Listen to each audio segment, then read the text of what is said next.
Now let's talk about glycolysis. So in glycolysis, this actually means the breaking of glucose, okay, of sugar. So thus you have glyco, sugar, and then lysis, breakage or breaking. So many enzymes are involved. There are actually around 10 steps in glycolysis. So here's the first step. We have hexokinase, okay, an enzyme which actually helps in catalyzing the reaction wherein ATP phosphorylates the glucose molecule, thus forming glucose 6-phosphate. So you can see now the phosphate group attached to the second carbon, or the sixth carbon in this molecule. Okay, then in the next step, we have another enzyme, phosphoglucose isomerase, which transforms the glucose 6-phosphate into a structural isomer, fructose 6-phosphate. And then an enzyme, phosphofructokinase, in number 3, catalyzes the phosphorylation also of ATP to fructose 6-phosphate to create fructose 1,6-biphosphate. So in this structure that we see here, these two phosphate groups are sort of next to each other, creating tension between them, meaning to say they would want to separate from each other. And that tension is the reason why this molecule will then break into two parts. So we have a part going here and a part going there. So one of the products would be glyceraldehyde 3-phosphate, which is the ideal product. Well, the other product is dihydroxyacetone phosphate, which will be converted back to glyceraldehyde 3-phosphate by an enzyme triose phosphate isomerase. Okay, so and then here we see a NAD plus, okay, or nicotinamide adenine diphosphate, which actually removes a hydrogen atom or proton from the glyceraldehyde 3-phosphate. So take note, this one is doubled, okay? The number of this is doubled because this is actually a result of breaking one molecule, as shown here, the fructose 1,6-biphosphate. So an inorganic phosphate will be added to the structure, and it, as we can see here, highlighted here. And now we have 1,6-biphosphoglycerate. And then this phosphate will be used to phosphorylate ADP so that ADP becomes ATP with the help of phosphoglycerate kinase. And so we now have 3-phosphoglycerate, and then phosphoglyceromutase is going to change it into its isomer. Okay? So this is the portion of glycolysis we call energy payoff phase. Okay? As opposed to what's happening in numbers 1, 2, and 3. These are the energy investment phase, wherein 2 ATPs are invested. Okay? Meaning to say the cell is investing 2 of its currencies to capitalize on the breaking of the glucose molecule into 2. Okay? And then here below, it's the opposite. This is now the making of ATP. So this is now an energy payoff phase of glycolysis. And the energy payoff will continue here at the bottom, wherein enolase is going to catalyze the removal of water. Okay? And so we have this phosphoenol pyruvate, where the phosphate group here is going to be used to phosphorylate another ADP to become ATP. So far, we now have produced 2 ATPs just from 1/2 of glucose. And you multiply that by 2, that means 4 ATPs have been produced. So in the energy investment phase, we had 2 ATPs used up, but in the energy payoff phase, 4 ATPs are made. And not only that, 2 nicotinamide adenine dinucleotide with the hydrogen protons or ions have also been made. So all in all, the products in glycolysis are 2 ATPs and 2 NADHs.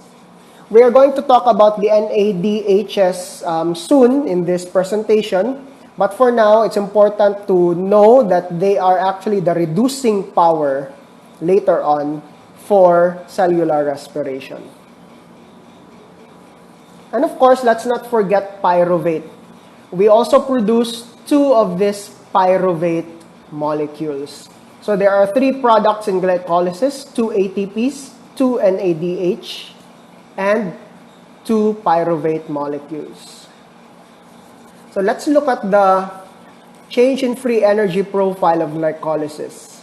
Okay? So notice here how from glucose, which has a high free energy, that during glycolysis, the free energy is actually slowly released to be transformed into ATP and NADHs, but so slowly so that our temperature of our body will not increase too much, because this is akin to burning glucose. Okay? If you just burn glucose right away like that in one go, it's gonna burn really hot, and you will not be able to harness the energy that emanates from it. So in glycolysis, it's a step-by-step burning of the glucose molecule. So here's a detail of what's happening to the production of NADH, the reducing power in our cellular respiration. There is an enzyme that has an R group, SH, okay, which would actually attack the carbonyl group of glyceraldehyde 3-phosphate. So this one is from the step here that we see. Okay, so that's this. Okay, so the enzyme will attack that. And there is already an NAD+, okay, an oxidized form of NADH attached to the enzyme. And this hydrogen atom is going to be transferred to that NAD+, so that it becomes NADH. And once that happens, it then lets go of the enzyme and it goes away, and another NAD+ attaches to the enzyme. Right? And so it ends with 1,3-biphosphoglycerate, which we see here, okay, in our illustration. And eventually, it's going to be used by ADP for phosphorylation, and ATP is produced, producing 3-phosphoglycerate, which is this one. And this is the production of ATP shown. So the electron carriers, the NAD+, okay, is actually a reducing power when it becomes NADH. It's an electron carrier. The electron is in the form of the hydrogen ion. Okay? And notice here how it can carry a hydrogen ion. It's actually through this portion. Okay? Notice how there are now 2 hydrogens attached to that carbon. Okay? Because the double bond here is going to be used to attach to the hydrogen. So NAD+ is the oxidized form, NADH is the reduced form, and is a source for reducing power, an electron carrier. Again, NADH or NAD+ stands for nicotinamide adenine dinucleotide. There's a form used in plants during photosynthesis, also as reducing power, and we call it NADP+ or NADPH. So this is nicotinamide adenine dinucleotide phosphate. So why is the cell able to produce ATP when ATP is an unstable molecule? Okay? It's sort of, how do you produce something that's unstable? Because chemical reactions usually proceed from being unstable substances to more stable substances, right? Okay? The reason is there are many subproducts in glycolysis. Okay? that are actually much more unstable than ATP, such as phosphoenol pyruvate. Okay? And they also contain the phosphate group. They are being phosphorylated. So these are unstable, and their tendency is to pass down their phosphate groups to molecules that are more stable than themselves. Okay? And so ATP is a recipient of that. So ADP receives the P and becomes ATP. Okay? And ATP may also be used to phosphorylate other molecules that have lower free energy than itself, such as glucose 6-phosphate, okay, and glucose 3-phosphate. Now, the problem with glycolysis is this. Okay, so remember, NAD plus is used to actually get the electron in the form of a hydrogen ion, a proton, from the glucose molecules. Okay, so once NAD plus gets those electrons, it becomes NADH, okay, plus the product pyruvate. So the problem is this: how would the cell make more NAD plus so that it can perform the same process, glycolysis, to the other glucose molecule? How? How is NAD plus renewed or replenished in the cell? The answer is NADH in cells that do not do aerobic respiration actually just passes its proton, okay, to pyruvate, in the process producing lactate or lactic acid, so that it becomes NAD plus again, and it can be used in the glycolysis of furthermore other glucose molecules.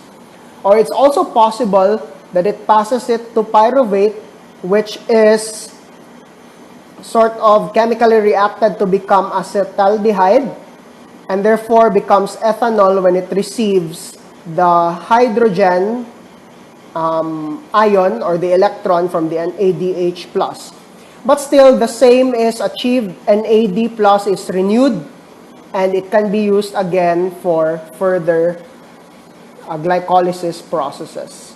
So this is the problem of glycolysis, which cells such as muscle cells or certain types of bacteria actually solve by doing what is shown here. And this is called fermentation. So we have lactic acid fermentation, which results in lactate, and alcohol fermentation, which results in ethanol.